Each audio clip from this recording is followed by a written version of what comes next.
Hey y'all, welcome to Kamira's Kitchen. Today I'm going to be showing you how to make some very easy, very quick spice blends in your own home. Most of these things you're going to have in your own pantry, so there's no excuse not to make this, honey. And you know what? These spice blends at the store get really expensive. I use these spice blends on almost everything, and we're going to start with my garlic pepper seasoning. And no, garlic pepper seasoning does not just have garlic and pepper.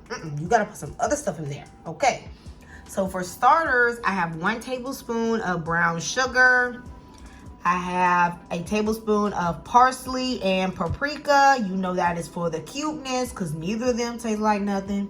All right, I have a teaspoon of cumin, a teaspoon and a half of thyme, a teaspoon of oregano, and half a teaspoon of rosemary.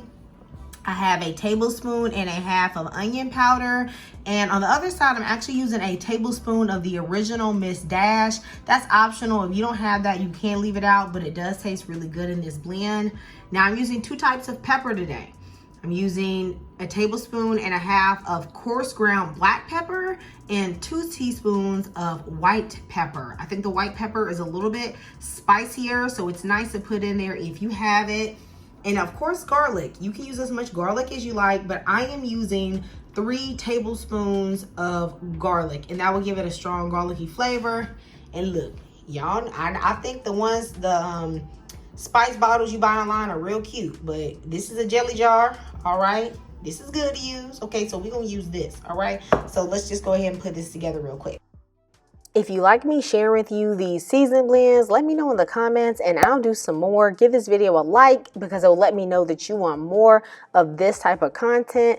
I use this season blend mostly on roasted vegetables. It's delicious. All right, y'all, now I'm going to show you how I do my Cajun, or should I say like a little bit of like a twisted Cajun seasoning. This is my catch-all in the kitchen. I literally use this so much, and I use this almost every time I cook. Now, if you're a real Louisiana Cajun out there and you saying, girl, we don't put all this. This is not how you do it. Look, don't whoop me in the comments, okay? I'm just trying to tell y'all how I do it.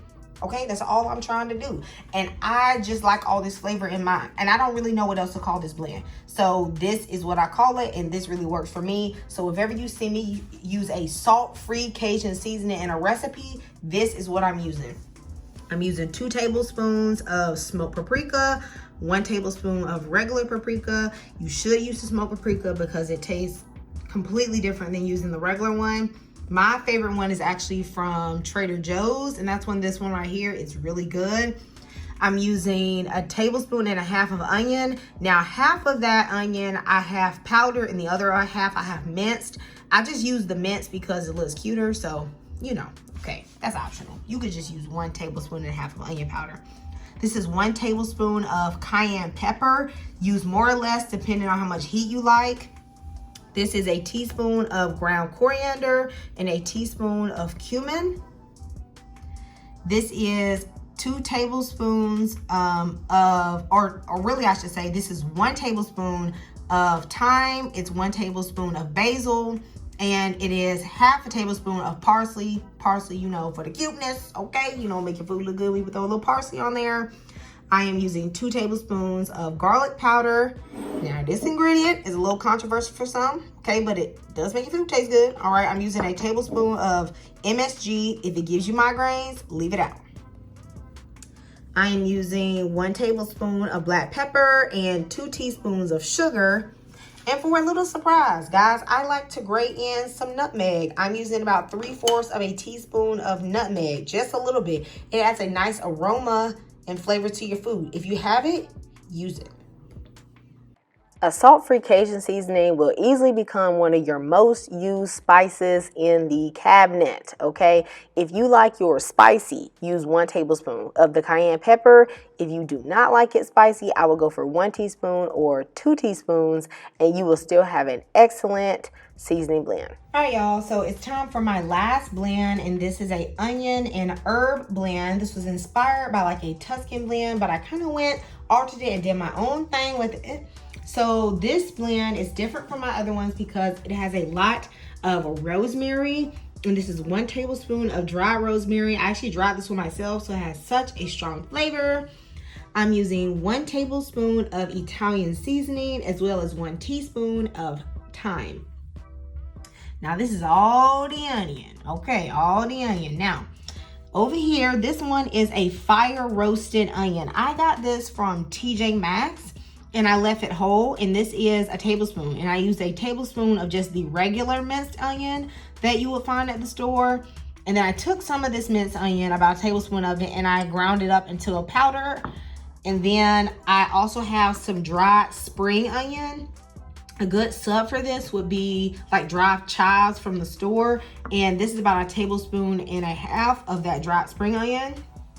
I like to add the fire roasted onion and all the different types of onion here because you get a different flavor from using the different ones. So, but if you can only find onion powder or you can only find minced onion, then that's okay. You can still make this blend. Just use the onion powder as the substitute for the total quantity of the onion, okay? Over here, I have a tablespoon and a half of paprika, and I also have 2 teaspoons of sugar.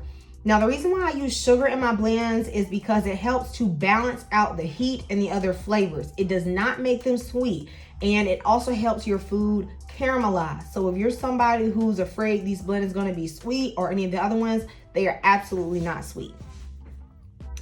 I'm using 1 tablespoon of lemon pepper.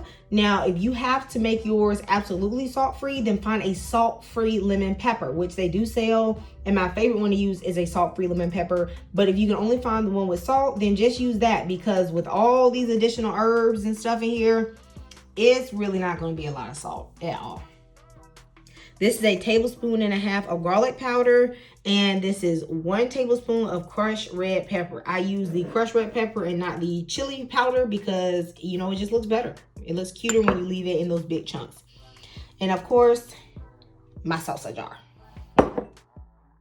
For this onion and herb blend, if you do not have the crushed red chili flakes, then don't do a direct sub with cayenne pepper. Just use about a teaspoon of the cayenne pepper. This blend is perfect in my 1-pan chicken and rice as well as my spaghetti. Now, a few tips on storing these. Make sure you store these spice blends in a cool, dark place. You can use an opaque jar, but the worst place to store your spices is above the oven, because the heat from the oven and the stove deteriorates your spices really quickly. If you've noticed that your spices, especially your powdered spices, don't stay fresh very long and you're storing them above the oven, it's because of that heat. It's just too much. Move them away to a different cabinet and you'll notice that your spices will last 6 to 8 months, if not a year. Okay, especially if they're powder. If they're whole, they're gonna last a year or even 2 years, okay? Give them a great shake. I'm gonna put these up. Most of these spices I use in about 2 months because I use them so regularly. Goodbye, guys, and God bless. I hope you enjoyed this, and I'll see you next time.